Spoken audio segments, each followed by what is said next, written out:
Morning, folks. Time to fall in once again, and indeed a privilege. And I want to follow up on last week's discussion, and that was love and discipline. Can they sort of belong together? And I gave examples of the scripture where it says the Lord disciplines those whom He loves. And I asked the question, if we see our children are going to get hurt, injured, or maybe even killed, if we don't discipline them. So let's just talk about discipline for a moment. In the past, people had conscription. They had a corporal sort of discipline in them, or a drill sergeant. It just depends where you were deployed. And I think that gave a very good basis for discipline. But I would like to argue that today, discipline is something that's sort of a side topic. It's not something that's being applied. The word says, let your yes be your yes and your no be your no.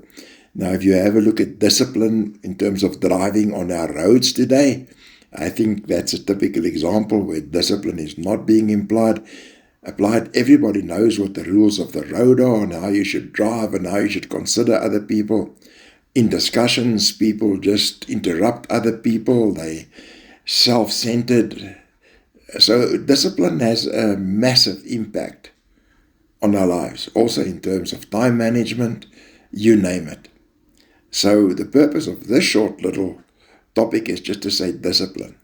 Is it there the way it was? Is there something that we can perhaps stop and think about and say, do I need to review and readjust my discipline in terms of time management, in terms of how I assist people, in terms of the time that I make available to other people, to assist other people? And let's bring that under the context of discipline. Think about it and let me hear your comments. Father God, I worship and praise you and thank you for this opportunity, Lord.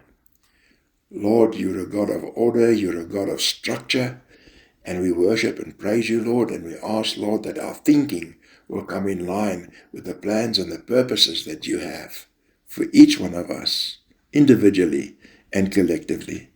In Jesus' name. Amen, folks. Stay blessed until we meet again. Bye-bye for now.